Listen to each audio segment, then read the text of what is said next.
Les gars, si je peux vous donner un conseil, ne vous embrouillez jamais avec un fan de poupette. Vraiment, ces gens-là sont des tarés, ces gens-là sont fous.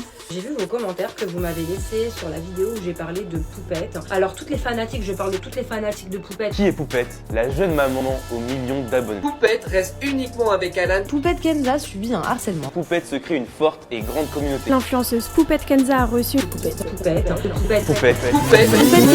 Poupette.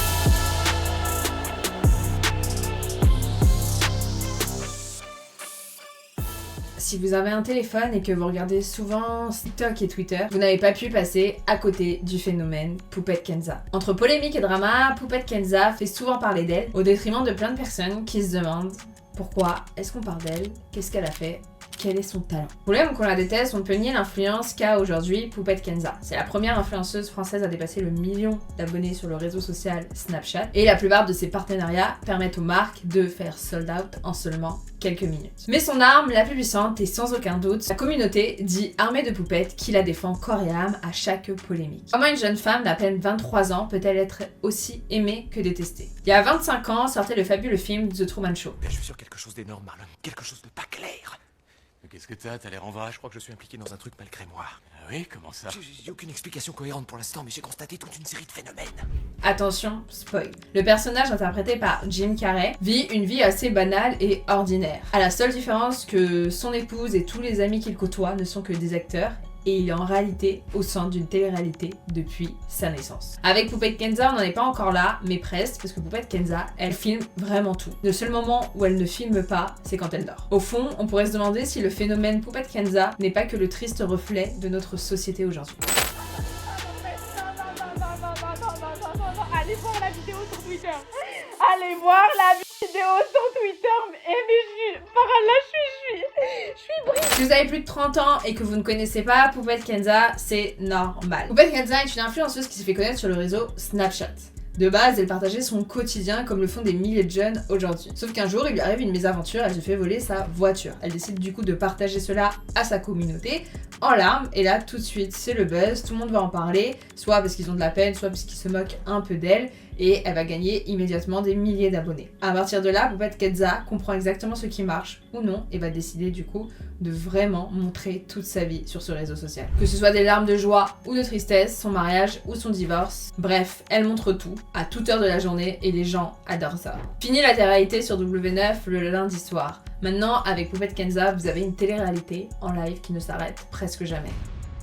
La télé-réalité en France a débarqué il y a plus de 20 ans, avec l'émission The Love Story et la fameuse Loana. Dès lors, s'en est suivi des dizaines d'autres émissions de télé-réalité sur d'autres chaînes. Bien qu'aujourd'hui il semble que la télé-réalité diffusée sur les médias soit en train de s'essouffler, au détriment des réseaux sociaux tels que TikTok ou Snapchat, il n'en reste pas moins que les mécanismes de télé-réalité qui expliquent pourquoi on aime autant regarder la vie des autres s'adaptent tout aussi bien aux influenceurs d'aujourd'hui qui partagent leur vie sur Snapchat. Mais pourquoi est-on autant accro à regarder la vie des autres?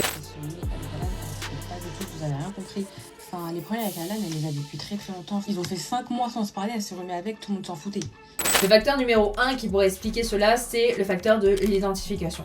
C'est un facteur méga puissant en marketing qui va permettre à une marque ou à une personnalité de vendre plus et de se démarquer de la concurrence. Sans identification, personne n'achète et personne ne s'intéresse à ce que vous dites. En soi, l'identification, c'est se retrouver dans les caractéristiques d'une personne. Il est fort probable que lors d'une soirée, si vous rencontrez quelqu'un qui a les mêmes origines que vous allez tout de suite créer un lien beaucoup plus fort, il y aura une affinité qui va se créer plus facilement que si vous rencontrez quelqu'un qui n'a pas les mêmes origines que vous. Ça s'appelle le sentiment d'identification. C'est ce qui explique pourquoi chez Apple, les clients achètent tous les ans le même iPhone à quelques détails près. C'est parce qu'ils adhèrent aux valeurs de la marque, ce sont tous des créatifs passionnés d'innovation. Et chez Poupette Kenza, l'identification est assez simple et facile à comprendre, car elle poste sa vie de manière quotidienne. Donc tout le monde peut s'identifier à ce qu'elle fait. Que ça soit un mariage, un divorce, avoir la flemme de se lever ou tout simplement faire à manger. Bref, chaque jour, on la voit vraiment faire les tâches quotidiennes que monsieur et madame tout le monde font, comme se coiffer, faire son petit déjeuner, se laver, faire les courses, plier le linge. Pas bien, je me sens un peu fragile, je me sens pas trop bien, donc je me préparais à me faire un peu belle. Mais elle nous montre aussi tous les tracas du quotidien, aussi banal soit-il, que ce soit un bouton sur le front, des punaises de lit infestées dans son matelas, ou encore le lave-linge qui tombe en panne. Et c'est justement ces tâches assez quotidiennes, ces mini mésaventures qui font que l'on s'identifie très facilement à elles. A contrario des stars d'Hollywood ou de stars de télé-réalité qui vont nous montrer tout de suite leur vie de luxe qui est tout à fait inaccessible pour le commun des mortels. Ah, babe, This is for me. Ah. The kids are in the room. Kenza, elle, nous montre tout simplement son quotidien et ses tâches que nous faisons tous chaque jour, ce qui la rend beaucoup plus accessible que de montrer sa Lamborghini et des dîners au restaurant 3 étoiles. Dans son livre Télé-réalité, quand la réalité est un mensonge, Luc Dupont, professeur de communication à l'université d'Ottawa, nous indique: pour être efficace, la télé-réalité met en scène des gens ordinaires de sorte que les téléspectateurs puissent se voir dans la même situation que quelqu'un d'autre qui l'admire, qu'il souhaiterait être. Et en ce sens, la télé-réalité contribue à faire de la célébrité avec de l'ordinaire. C'est justement ce côté ordinaire de Poupette Kenza, assez banal, qui font qu'elle a autant de succès, mais aussi qu'elle est autant défrayée. C'est ce qu'on appelle l'effet The Girl Next Door. Mais très rapidement également, s'il y a eu une ascension vraiment fulgurante. Ouais. Mais moi aujourd'hui, je me rends pas compte du tout du nombre de personnes. L'effet de Girl Next Door, c'est quoi? C'est tout simplement une personne ayant des caractéristiques communes à plusieurs jeunes filles. En gros, la Girl Next Door, c'est une fille comme beaucoup d'autres, qui n'a a priori rien de spécial, aucun talent, une fille ordinaire et simple. C'est ce qu'on retrouve précisément chez Poupette Kenza. Et c'est ce qui explique, encore une fois, pourquoi elle a autant de succès aujourd'hui et que beaucoup de personnes, peut-être vous, avez du mal à comprendre pourquoi on parle autant d'elle. Pourquoi elle réussit, elle, à gagner des milliers d'euros sans talent. Toutes ces questions créent chez ses spectateurs de l'incompréhension, de la jalousie, voire de la haine. Et pour cause, il est tout à fait légitime de se poser ces questions. Alors attention, aller jusqu'à la haine et jusqu'à la harceler, c'est autre chose, mais on a le droit de se demander pourquoi est-ce que aujourd'hui on parle d'une fille qui n'a pas, soi-disant, de talent visible. Aujourd'hui, on devient célèbre et après on se met à créer quelque chose. À l'époque, pour être célèbre, il fallait soit avoir créé un livre, soit savoir chanter, danser ou avoir inventé le dernier produit à high-tech. Aujourd'hui, c'est tout le contraire, c'est-à-dire qu'on devient célèbre sans aucune raison et qu'après, on se met à faire des clips, des chansons ou autre. Poupette Kenza, bien qu'elle gagne de l'argent et qu'on voit de temps en temps ses sacs de luxe, elle reste tout de même authentique car elle ne voile pas la réalité. Elle n'a pas honte, par exemple, de montrer le bordel chez elle. Elle a pas honte de se montrer décoiffée. Elle a pas honte de montrer son linge sale ou en train de péter un câble à cause du surmenage. Et c'est ce qui est apprécié chez elle, mais c'est aussi ce qu'on lui reproche. Le fait de trop montrer son quotidien, de ne pas assez protéger sa vie de famille, mais surtout ses enfants. Mais comment lui en vouloir? Vous connaissez l'adage, si elle demande, c'est que ça marche. On ne peut en vouloir à Poupette Kenza de rentrer dans ce jeu malsain que nous impose Snapchat et la société. Comme l'a dit si bien le philosophe Jean Baudriac dans une tribune accordée à Le Monde en 2001, soit il y a plus de 20 ans, ce que les gens veulent profondément, c'est le spectacle de la banalité qui est aujourd'hui la véritable pornographie, la véritable obscénité. Et quand il parle de gens, il parle bien sûr de vous, de moi. Qu'on le veuille ou non, moi-même qui ai décidé de traiter ce sujet, sommes complices de cette obscénité. La plupart des personnes qui détestent Poupette Kenza mettent autant d'énergie à regarder ce qu'elle fait qu'à critiquer ce qu'elle fait. Alors qu'il suffirait simplement de ne pas parler d'elle par exemple. Sauf que nous sommes des êtres humains et que le voyeurisme fait partie de notre ADN.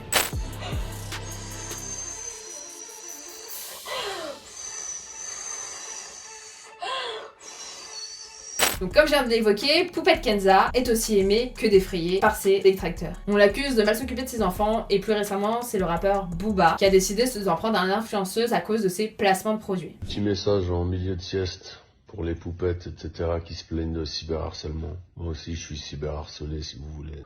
Poupette, t'es un démon. On a vu le de tes enfants. Tu partages des dingueries. C'est une des pires choses qui se fait sur internet. Ta communauté de fans est aussi solide et passionnée que ses détracteurs qui, après multiples signalements, ont réussi à faire sauter son compte Snapchat pendant quelques jours. Mon bébé, en fait, là, j'ai un radar sur Snap. Ça veut dire quand ils voient ma tête, ils sautent le compte. Ils se disent elle est revenue, tu vois. Et bien qu'elle décide de montrer toute sa vie, soyons d'accord là-dessus, elle ne mérite en aucun cas ce qui lui arrive. Car Poupette Kenza est aujourd'hui la cible d'harcèlement en ligne quotidien qui est absolument invivable. Elle a d'ailleurs été invitée sur TPMP pour en parler. Plus le harcèlement s'empirer. Ça a vraiment commencé, le vrai harcèlement, je parle du harcèlement dangereux, à la naissance de ma fille Céana.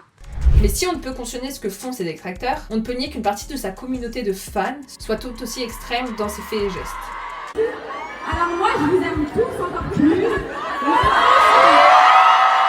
En effet, certains fans n'hésiteront pas à pourrir la page Google du CHU de Rouen. C'est l'affaire qui l'accusait d'avoir fait tomber son fils. Mais comment expliquer que des gens qui n'ont jamais échangé avec elle, qui ne la connaissent pas dans la vraie vie et qui la connaissent juste à travers son personnage sur Snapchat qui est Poupette Kenza, puissent être aussi extrêmes dans leurs propos et dans leurs actes? Ce facteur puissant, c'est le facteur de la communauté. C'est bien connu, quand on est plusieurs, on se sent beaucoup plus puissant. C'est pareil sur internet, d'autant plus que l'anonymat est parfois possible. En marketing, avoir des abonnés ne signifie pas avoir un CA équivalent. En effet, si l'on veut vendre entre guillemets n'importe quel produit, on doit créer d'abord une communauté forte qui adhère à nos valeurs, à notre univers, à notre mood. C'est ce que Poupette Kenza a fait. Mais elle a aussi créé, contre son gré, une communauté de haters qui épient tous ses faits et gestes. Le problème, c'est que les gens en 2023 sont complètement déconnectés de la réalité. Ils ont l'impression que les réseaux sociaux représentent la vraie vie. Combien d'entre nous, même moi, se sont sentis parfois comme une moins que rien après avoir regardé la belle vie des autres sur Instagram. Alors, soyons clairs, si aujourd'hui on peut encore ressentir de la culpabilité à voir les jolies photos et les jolies stories de certains influenceurs, avec Poupette Kenza, ce n'est pas trop le cas,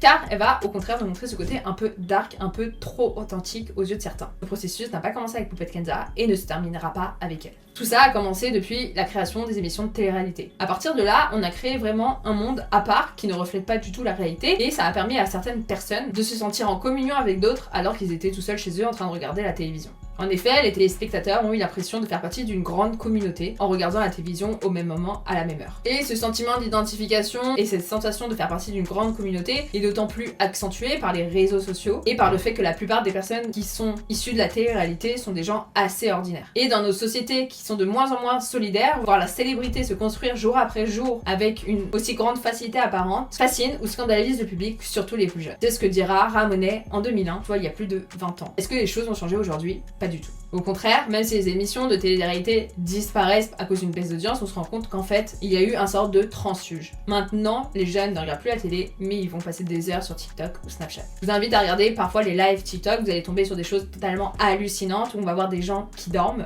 ou qui mangent, ou qui imitent des personnages de jeux vidéo. Le peu de ricpi que nous accordait Love Story à l'époque n'existe plus aujourd'hui au détriment des plus jeunes. Et je vous vois venir, vous allez me dire, il suffit d'éteindre son téléphone et d'être dans la vraie vie. Sauf que c'est beaucoup plus facile à dire qu'à faire et que c'est d'autant plus difficile quand on a été baigné depuis son plus jeune âge dans ce genre de choses. Bernard Arcan dira que la télé-réalité traduit le désir que nous avons pour savoir comment peut vivre le voisin.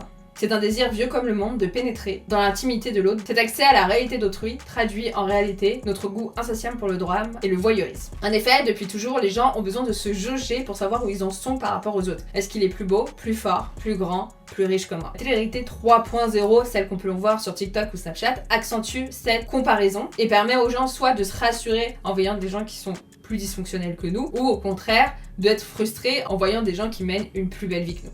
Et en réalité, la plupart des personnes qui regardent ça recherchent un moment de détente et la possibilité de fantasmer sur une vie qui n'existe tout simplement pas. Le problème, c'est qu'aujourd'hui, on accorde autant d'importance à ce genre de drame parce que même si vous n'avez pas et que vous suivez pas Poupette Kenza sur Snapchat, ce qui était mon cas, à force de voir des top tweets de Poupette Kenza, je me suis renseignée un peu sur elle pour voir ce qu'elle faisait.